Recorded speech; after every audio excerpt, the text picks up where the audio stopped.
Boa tarde a todos.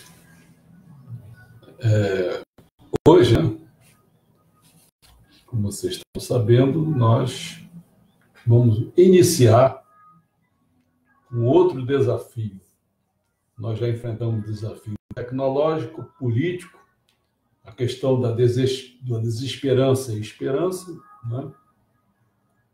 E, bom, estou vendo que o pessoal está entrando. Estou falando aqui que nós enfrentamos desafio tecnológico, político, desesperança e esperança, e hoje nós vamos enfrentar o desafio sobre a verdade. E vamos falar hoje, um dos tópicos da verdade vai ser a ignorância e justiça que nós vamos tratar hoje. Amanhã nós vamos tratar a pós-verdade, e depois vamos enfrentar a questão da educação.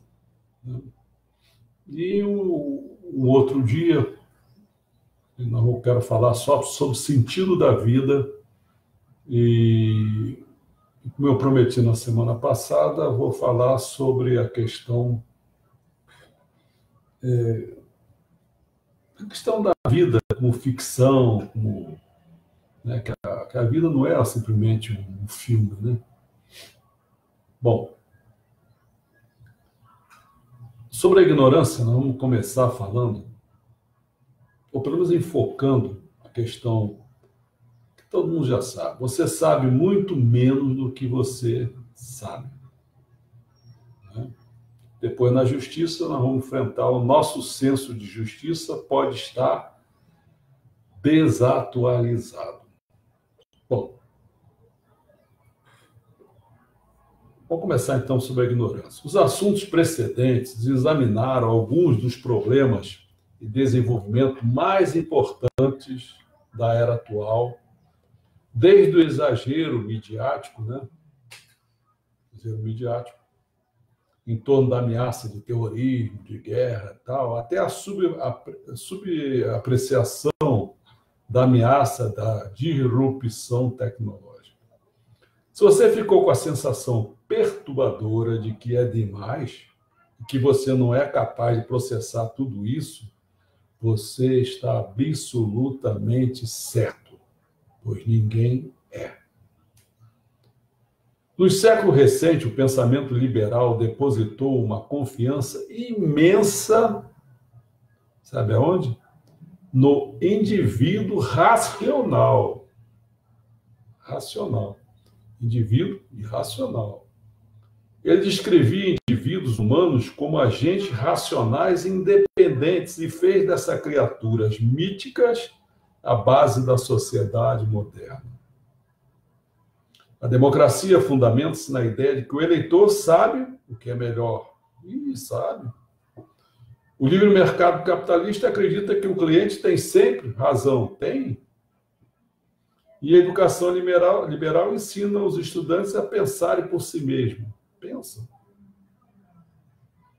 No entanto, é um erro depositar tanta confiança no indivíduo racional. Só para vocês saberem, né, a maioria das decisões humanas é baseada em reações emocionais e não em análise racional. E que enquanto nossas emoções talvez fossem adequadas para lidar com a vida na idade da pedra, são lamentavelmente inadequadas na idade do silício. Não só a racionalidade, a individualidade também é um mito. Humanos raramente pensam por si mesmos.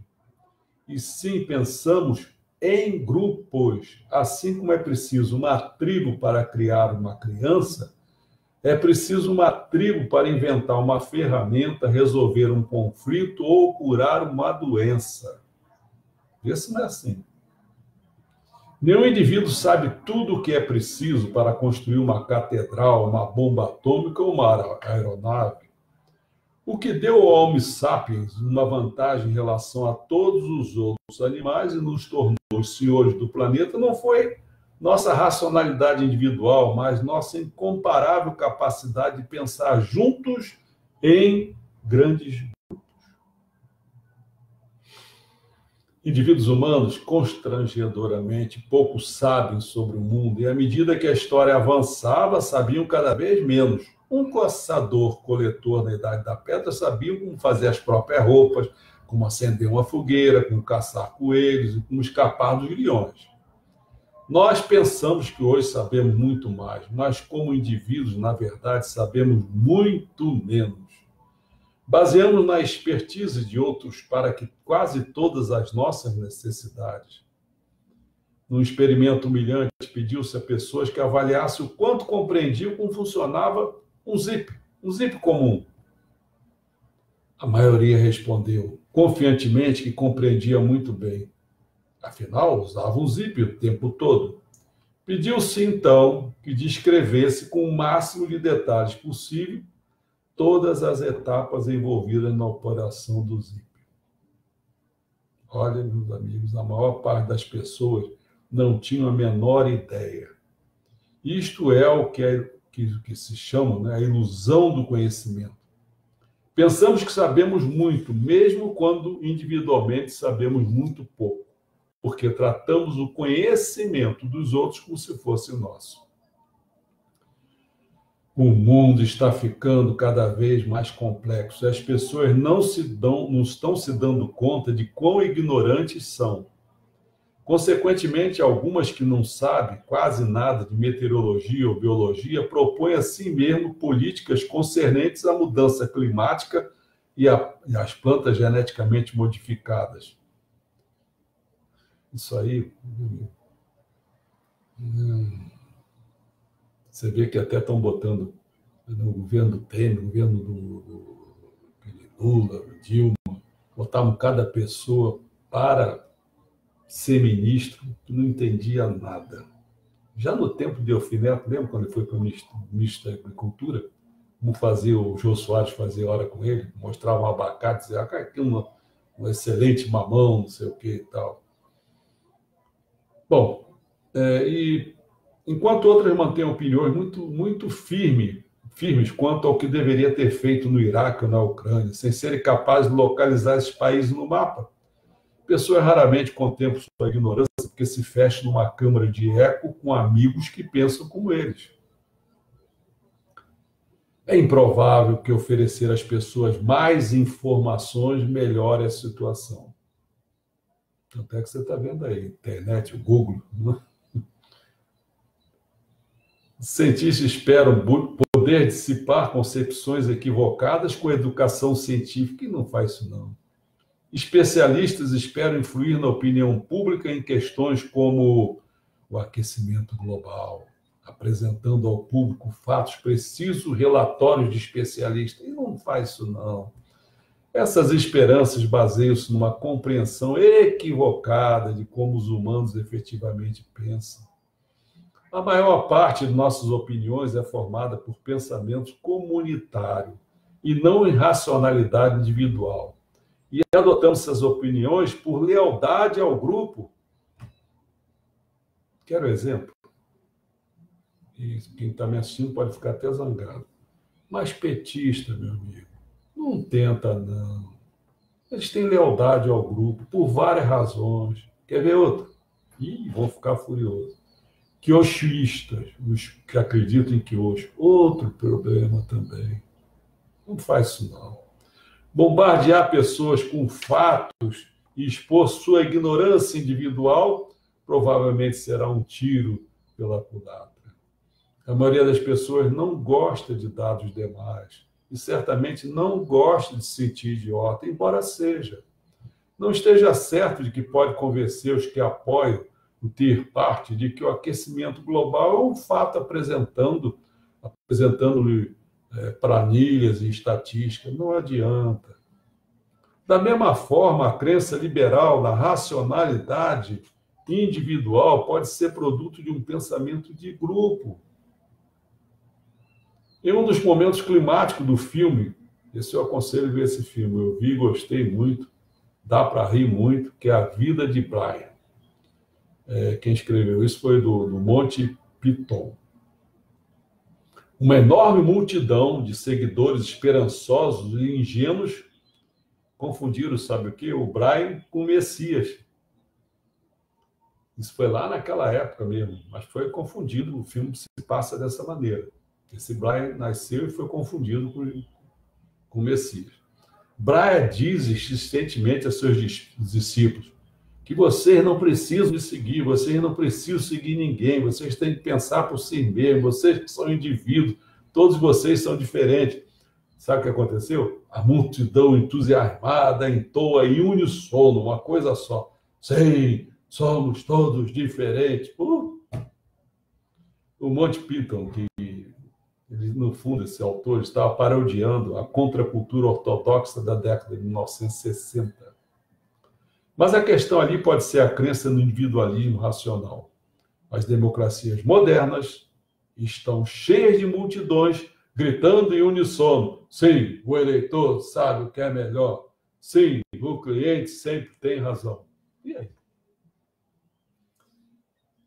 O problema do pensamento de grupo e da ignorância individual envolve não apenas eleitores e clientes comuns, mas também até presidentes. Olha só, eles podem ter à sua disposição agências de inteligência e muitos conselheiros, mas isso não faz necessariamente com que as coisas fiquem melhores, não. É muito difícil descobrir a verdade principalmente quando você está governando o mundo ou o seu país. Você simplesmente está ocupado demais.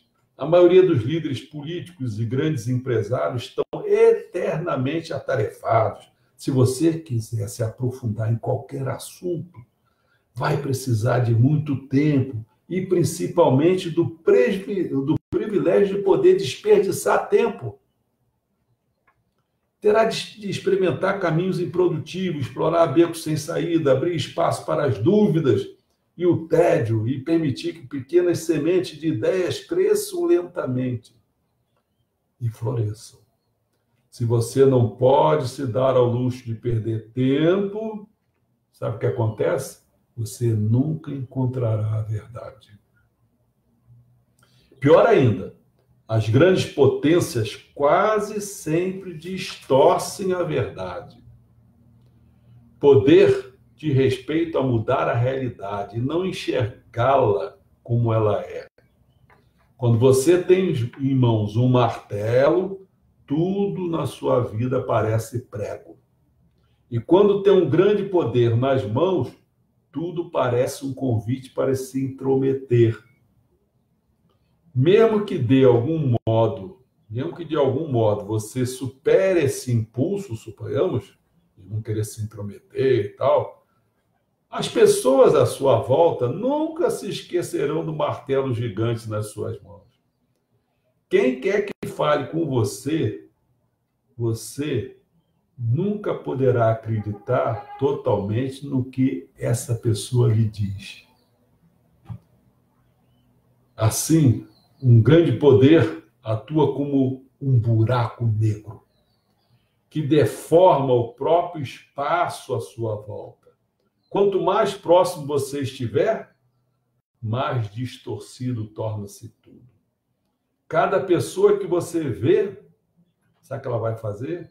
Vai tentar bajulá-lo, agradá-lo, ou obter, no fundo, para obter alguma coisa de você. Ele sabe que você não pode conceder-lhe muito mais de 1 minuto ou 2, e teme dizer algo impróprio, confuso, por isso acaba por se imitar o quê?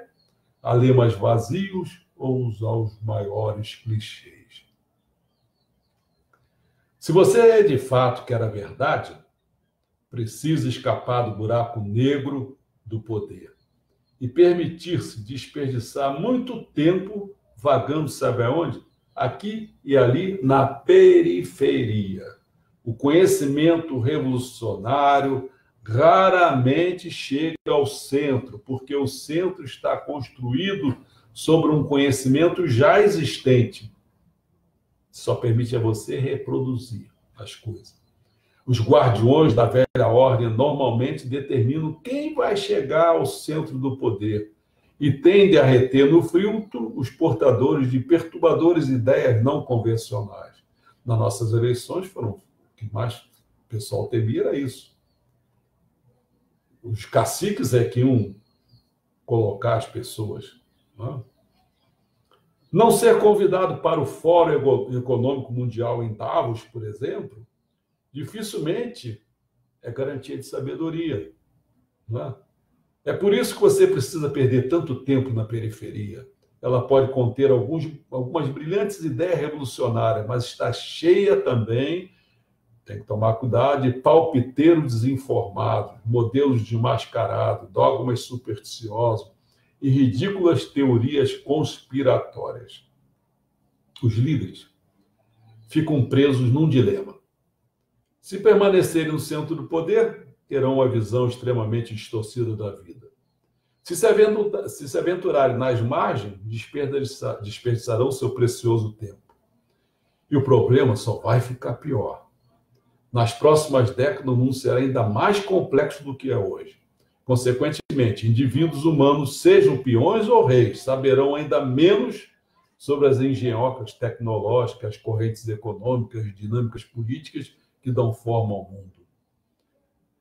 Como observou Sócrates há mais de 2000 anos, o melhor que podemos fazer nessas condições é reconhecer nossa própria ignorância individual.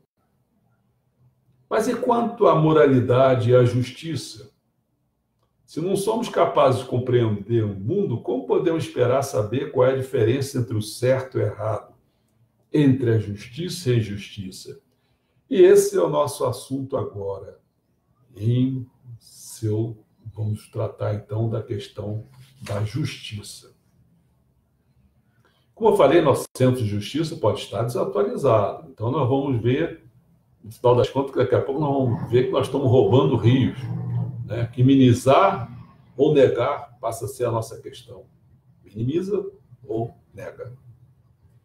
Como todos os nossos outros sensos, nosso senso de justiça tem antigas raízes evolutivas.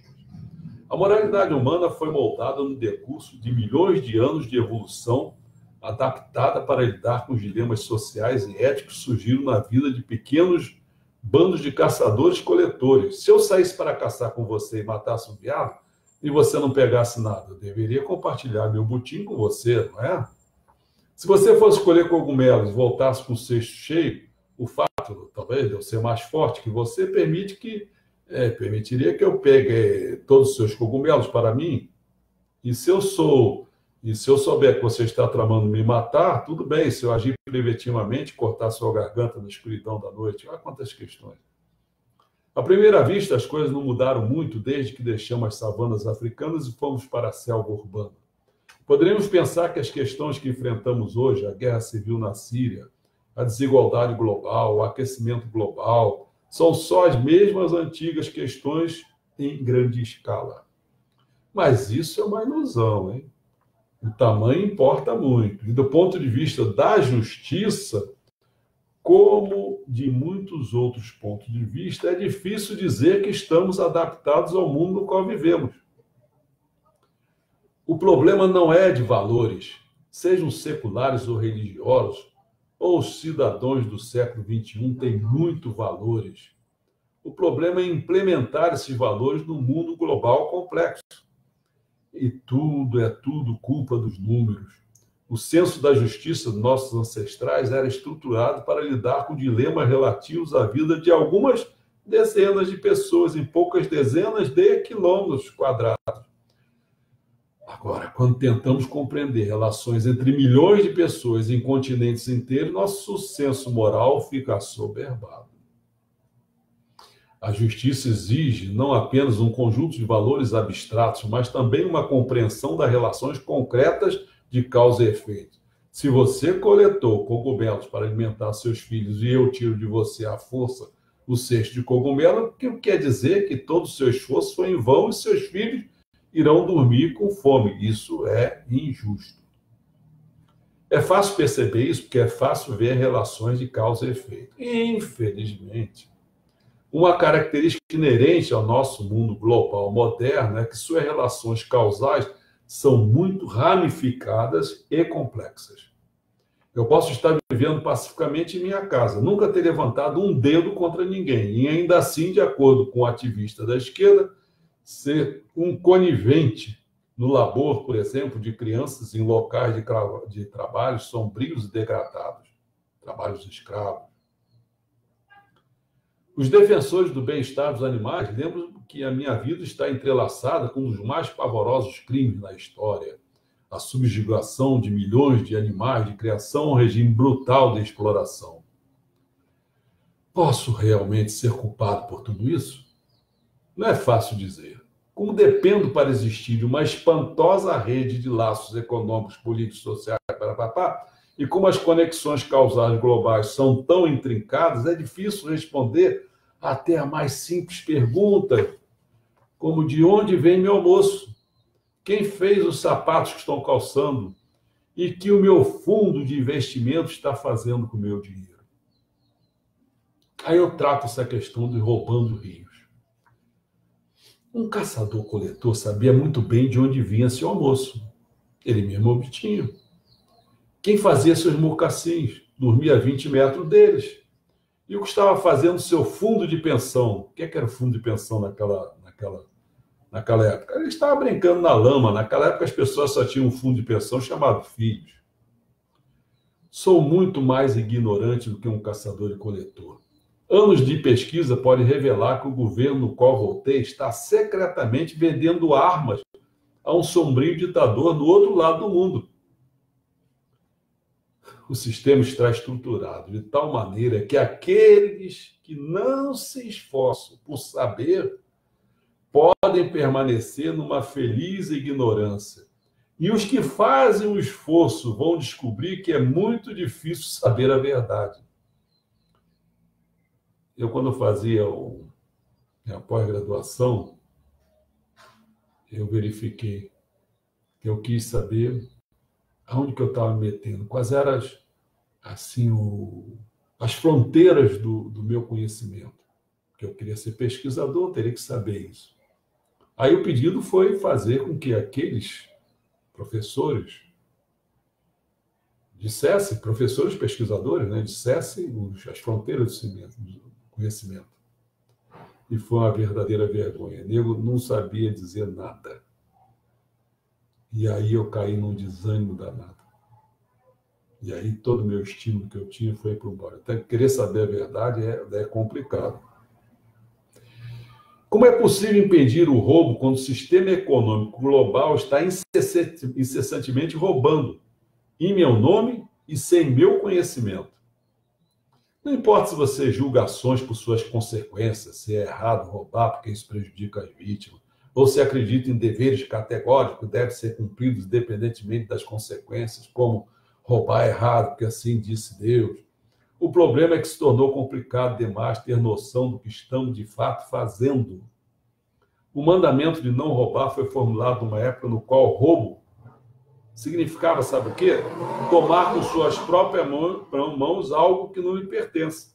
Mas hoje, roubo remete a cenários completamente diferentes. Suponhamos que eu invista $10 mil em ações de uma grande empresa petroquímica, que me provê um retorno anual de 5% do meu investimento. A corporação é muito lucrativa, porque não paga por danos colaterais. Ela despeja lixo tóxico no rio próximo, sem se importar com os danos para o reservatório de água da região, para a saúde pública ou para a fauna local. Usa a sua riqueza para recrutar uma legião de advogados, aqueles que eu chamo de coisas nojentas, que é coisa nojenta do Lula, por exemplo, um advogado desse. Sabe que o cara está errado, fica lá defendendo ele para ganhar dinheiro roubado, né? Essa legião de advogados que defende qualquer exigência de indenização, conta também com lobistas, aquele lado dos parlamentos, aquele lobista todo, que bloqueiam toda a tentativa de criação de leis mais rigorosas de regulação ambiental. Eu não sei o que vai acontecer nesse governo do Bolsonaro. Nós temos que tomar cuidado com essa ministra da Agricultura. O quanto ela vai defender esses venenos? Isso aí tem que ser visto. Não é simplesmente produzir alimento, ficar vendendo não sei o quê, e até a gente daqui a pouco está consumindo essa porcaria e está no câncer e outras coisas mais. Temos que ver isso aí com cuidado. Podemos acusar a empresa de roubar o rio? E quanto a mim, pessoalmente, eu nunca arrombo a casa ou roubo dinheiro da bolsa de ninguém.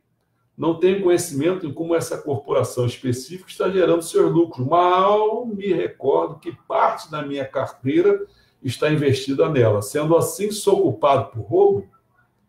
Como podemos agir moralmente quando não temos como conhecer todos os fatos relevantes? Pode-se tentar esquivar do problema adotando uma moralidade de intenções. Olha o Lula aí, pessoal. Olha o PT aí.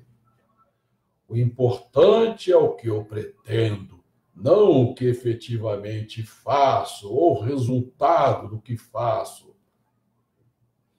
No entanto, no mundo no qual tudo é interconectado, o supremo imperativo moral torna-se imperativo de saber. Os maiores crimes na história moderna resultaram não só de ódio e ganância, mas principalmente da ignorância e da indiferença. Isso é o Lula, é o PT.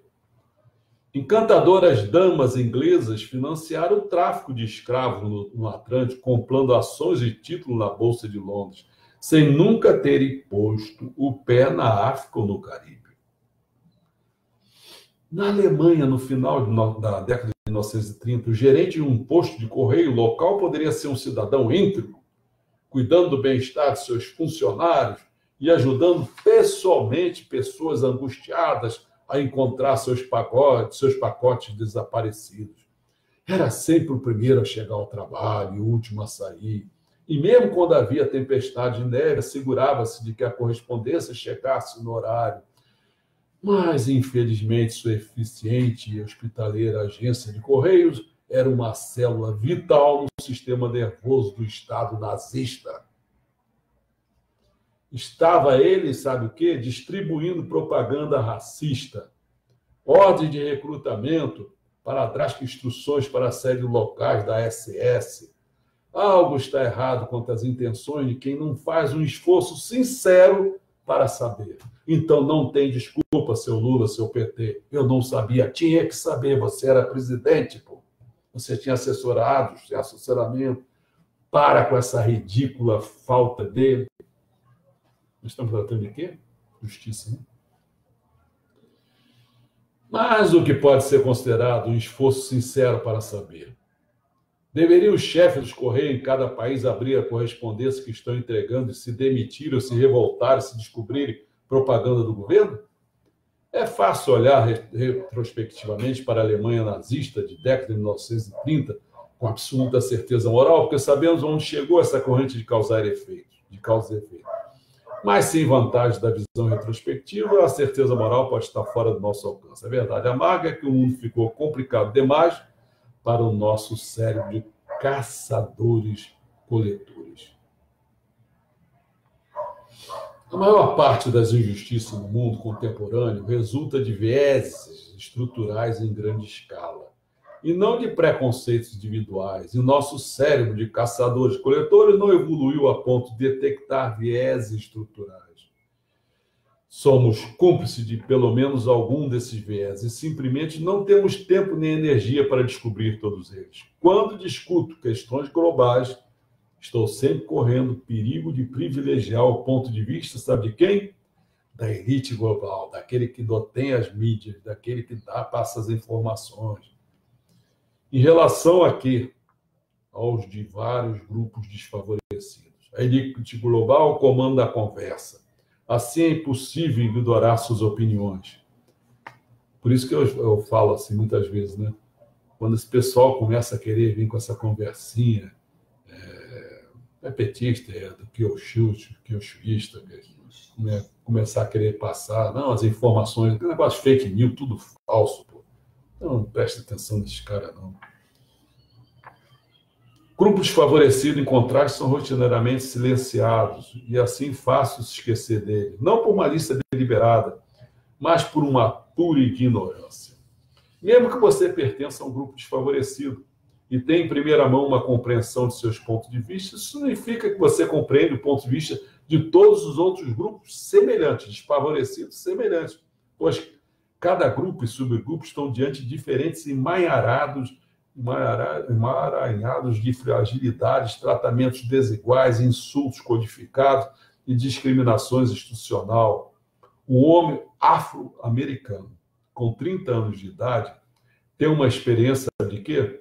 De 30 anos de idade do que significa ser um homem afro-americano. Mas não tem experiência do que é ser uma mulher afro-americana, uma cigana búlgara, uma russa cega ou uma lésbica chinesa. Enquanto esse afro-americano crescia, esse homem afro-americano era repetidamente detido e revistado pela polícia sem motivo aparente. Algo pelo qual a lésbica chinesa nunca teve de passar. Em contraste, ter nascido numa família afro-americana, uma vizinhança afro-americana, significa que ele estava cercado de pessoas como ele, que lhe ensinaram o que precisava saber para poder sobreviver e evoluir como homem afro-americano. Já a lésbica chinesa não nasceu numa família lésbica, numa vizinhança lésbica, que talvez não tenha tido ninguém no mundo que lhe desse lições básicas. Daí que crescer como negro em Baltimore dificilmente faz com que seja fácil compreender a luta de crescer como lésbica em Hargreaves. Em épocas mais antigas, isso tinha menos importância, porque você não se sentia responsável pelas dificuldades de gente que vivia do outro lado do mundo. Você muitas vezes ignorava até que esse lado do outro lado do mundo. Em geral, fazer um esforço para simpatizar com seus vizinhos menos afortunados já era suficiente, mas hoje os grandes debates globais sobre coisas como mudança climática e inteligência artificial têm impacto sobre todos, seja na Tasmânia, até em Baltimore, e por isso temos de levar em conta todos os pontos de vista. Porém, como fazer isso? Como compreender a rede de relações entre milhares de grupos que se intersectam por todo o mundo? E aí, nós ficamos tentados, ou muita gente exerce dessa maneira, ou minimiza ou nega. Mesmo que realmente queiramos, a maioria de nós não é mais capaz de compreender os grandes problemas reais do mundo. Pode-se... Quer ver uma coisa só que eu estou falando? Você imagina quantas pessoas realmente... Eu tenho 5 mil amigos, que é o máximo do Facebook. Vocês devem calcular quantas pessoas estão realmente interessadas no que eu estou dizendo? Eles nem têm ideia, isso aí não pertence ao dia a dia deles.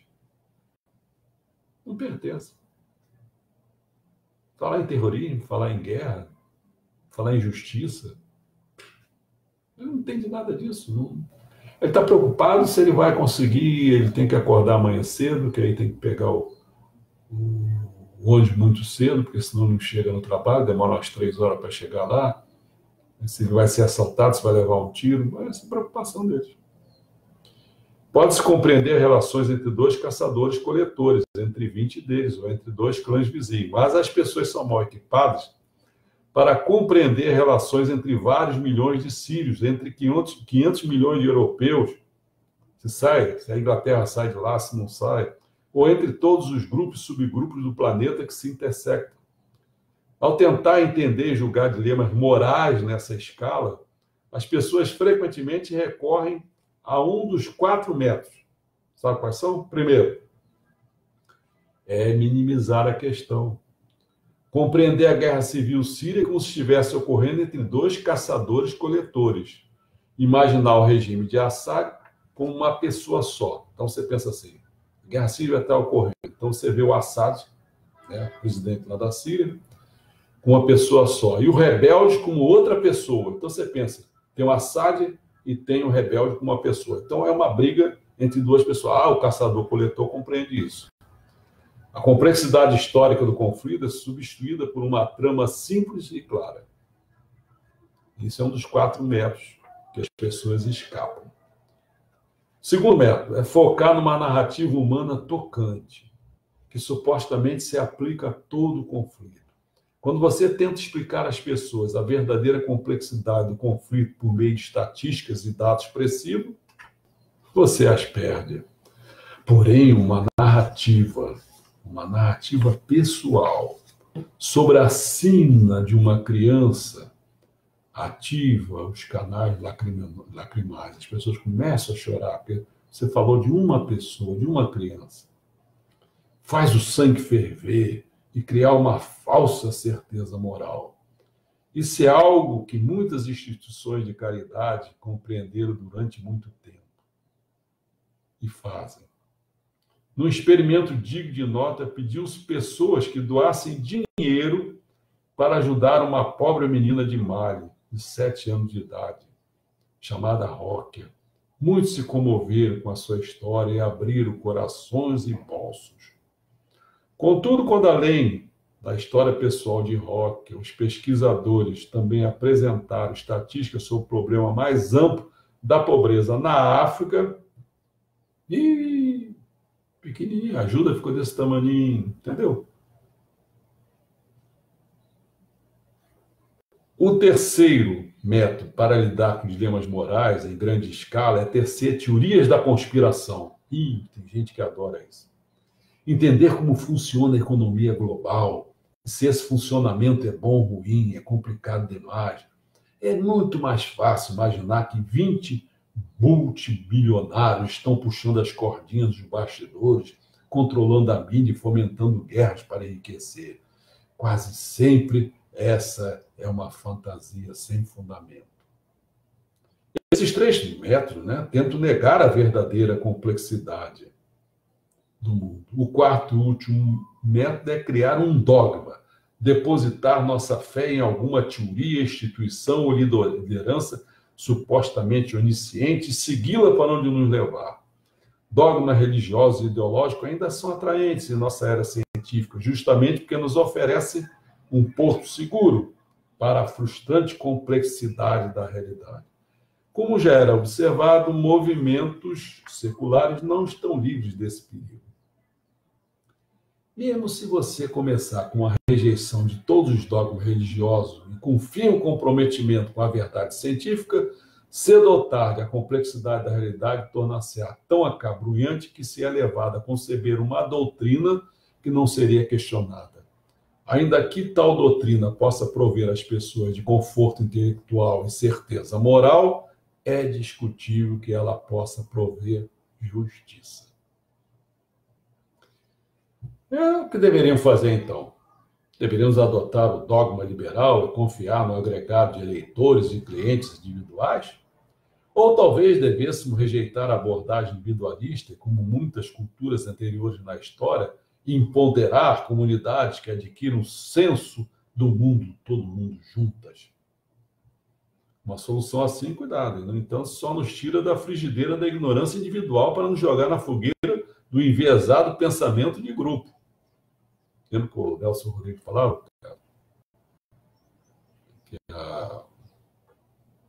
Que a totalidade era burra? Esqueci, não era a totalidade, mas no fundo era isso. A unanimidade era burra. Unanimidade é burra.